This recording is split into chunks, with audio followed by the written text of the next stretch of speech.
Hi, I'm Emma Erler, the Education Center Coordinator here at the Education Center in Goffstown. Now what I want to show you today is how to sharpen your pruners. Sharpening your pruners is really important. Not only does it make your pruning cuts easier, but it also makes sure your plants are less likely to get infections from disease organisms. Pinching or tearing branches with a dull pair of pruners is a great way to spread disease. So if you have a quality, well-made pair of pruners like these here, they should last you for years as long as you take care of them. So what I like to do to start with is actually take my pruners apart because it makes it a lot easier to clean all the parts as well as sharpen the blade.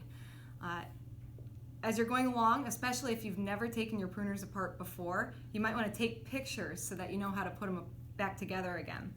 So these pruners here, I've already disassembled them.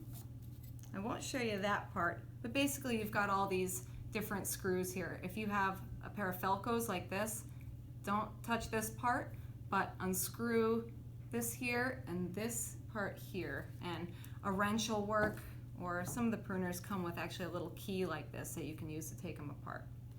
So, first thing I want to do is remove any sap or dirt or grime that's on my pruners, and you can use just soap and warm water and a scrubby brush to get all the sap off. But once you've done that, if you have any rust on your pruners, you want to start by getting that off.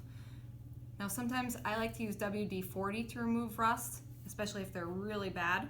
I've actually already soaked my pruners in WD-40. So the next thing I'm going to do is use some steel wool to rub off the rest of that rust. And these really aren't too bad. But I'm going to scrub off a little bit anyways. And I'm really going to focus on my blade here.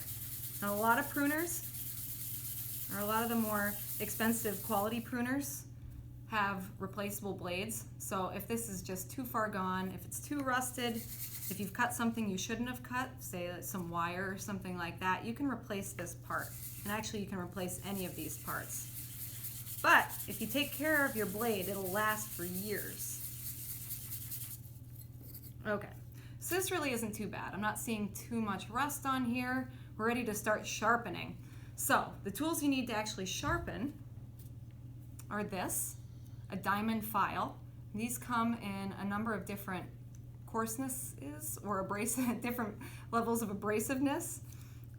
So you'll want to start with your stone that's the coarsest. So I have a whole set here. I've got a bunch of different stones. And this one right here is the coarsest stone that I'm going to use. So when you actually go to sharpen, I have my stone here, you're going to want to pay attention to the bevel of the cutting blade. And you're only going to sharpen this side that has this angled edge. Now with my file, I'm going to line this up with the same angle as the bevel this came with from the factory. I'm not going to change it at all. I'm just going to make nice smooth strokes from back to front.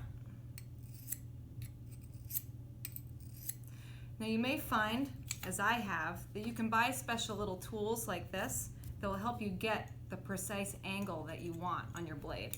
Now to use this tool, obviously you have to be able to disassemble your pruners. So if you have pruners you can't take apart easily, skip this step.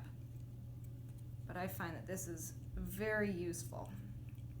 So same thing, you can see right on here, I have different angle markings. The bevel on my blade is at about 25%. So same thing, I'm just going to do nice smooth strokes.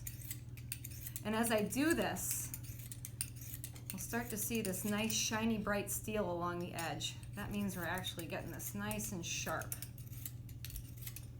I would say it'll take probably 10 to 15 strokes or so for a dull blade. And if you have a lot of nicks in your blade from cutting something that you shouldn't have, it might take a few more. But these weren't too bad to start with, so I won't need to do too many. All right, here comes the tricky part, actually putting the pruners back together. Now hopefully you've taken pictures or you've disassembled your pruners before, so you'll know how they go back together. And I should mention too, sometimes when you're pruning, or rather when you're sharpening, you'll get a little burr on the back side, a little rough patch. You can just take your file and a few strokes on the back should take off that roughness. Okay, So now I'm actually going to go ahead and put my pruners back together.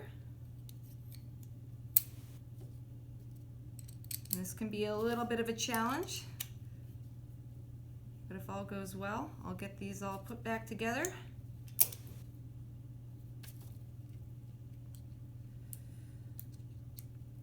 Unfortunately, with a lot of these ones are pretty easy to take apart. And I think, as I mentioned before, you can replace any of these parts if you lose them. So buying a good pair of pruners like this is really a lifetime investment. This pair right here, I've had these for at least 10 years, and they're still going strong. So I'm just gonna finger tighten this.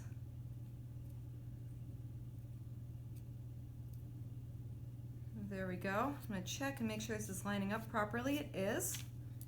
Replace the spring.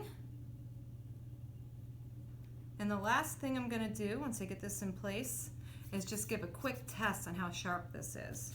Now, using actually a piece of paper and cutting this, you can see I made a nice clean cut here. These are pretty sharp and ready to go.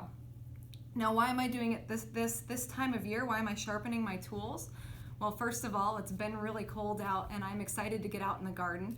And second of all, dormant season pruning is coming. You'll want to start pruning a lot of your woody plants, shrubs, your trees in late winter. So that means late February, early March is a great time to start pruning your apple trees, your lilacs, anything you have in the landscape.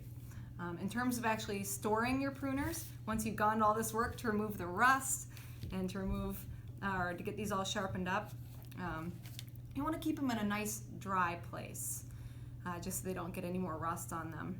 And I like to keep them in my handy dandy little holster here. Keep them protected, keep them safe. And I'm not going to put these away for too long. I'll have them out again another month or so to get out there pruning. So if you have any more questions, we're going to have another document online that'll show you exactly all the tools I have here and the steps you need to take to sharpen your pruners.